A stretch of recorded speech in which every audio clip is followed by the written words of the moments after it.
मासी क्या हालत आड़ा बाली है इस वस्ता में मिलने से कि उनमें साहब आज आपने जो है यहाँ अमन ब्रिज का दौरा किया जम्मू। हम अक्सर देखते हैं कि पीओके लेने की बात की जाती है, आज जीरो लाइन पर आप क्या संदेश देना चाहेंगे? देखिए, यहाँ हम इस वक्त ये बिल्कुल नीलम नदी के किनारे हैं जिसे कृष्ण गंगा कहते हैं और जीरो लाइन पर है।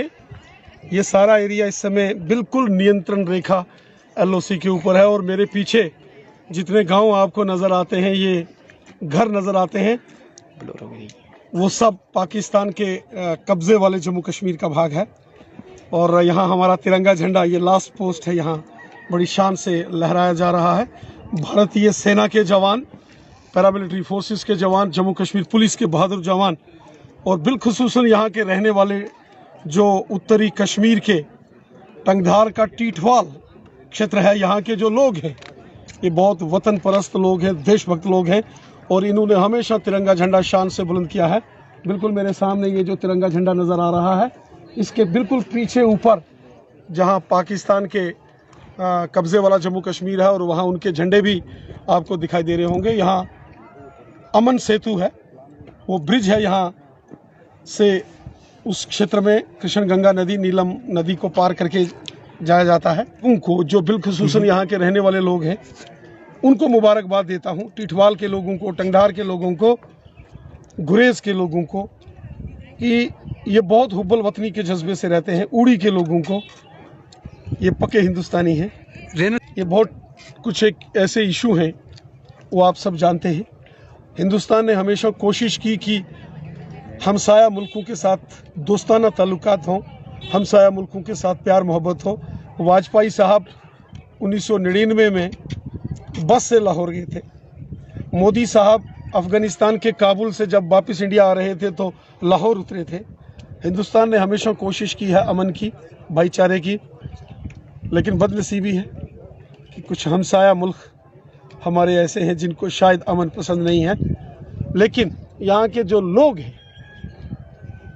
अधिकांश लोग यहाँ के पहाड़ी कबीले के लोग हैं, पहाड़ी ट्राइबल कम्युनिटी के लोग हैं और पहाड़ियों की एक खासियत है कि पहाड़ी हमेशा वतन परस्त और हुब्बल वतनी के जज्बे से काम करता है, मुल्क का वफादार है।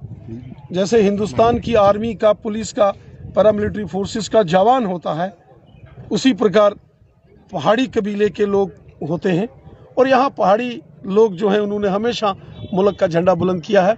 मैं तमाम इन लोगों को और अपने आर्मी के जवानों को, बिलखुसूसन इस एरिया के अंदर जो हमारी सेना काम करती है इतने ऊंचे ऊंचे पहाड़ों पर, BSF काम करती है और हमारे जो जम्मू कश्मीर पुलिस के जवान, मैं इन सबको मुबारकबाद देता हूं। हमारे जवानों ने ज़बरदस्त काम किया है। हमारे जवानों ने हमेशा अपने देश का झंडा बुलंद किया है और बिलखुसूसन अगर मैं जिक्र करूं इंडियन आर्मी का, इंडियन आर्मी जो हमारे देश का गौरव है, इंडियन आर्मी हमारे देश का स्वाभिमान है और इस टंगधार और टीठवाल सेक्टर में जो सेना के जवानों ने हमेशा मुल्क की हिफाजत की है। कहते हैं उस सरहद को कोई छू नहीं सकता जिस सरहद की निगहबान हो आंखें। वो हमारी सेना, हमारे लोग, हमारी पुलिस, ये सारे वो लोग हैं, सारे वो जवान हैं जिन्होंने हमेशा मुल्क का काम किया और मैं सबको दिल की गहराई से मुबारकबाद। तिरंगे झंडे के सामने पार का जो आपको गांव नजर आ रहा है, ये भी हमारा इलाका है, वो भी हमारे लोग हैं, पहाड़ी लोग हैं सारे। लेकिन इस समय वो गुलामी की जंजीरों में हैं। एक दिन आएगा कि इसी तरह हम उन गांव में भी जाएंगे और उन लोगों से मिलेंगे और वो दिन आएगा कि उस गांव में भी हम अपने BJP का झंडा लगाएंगे।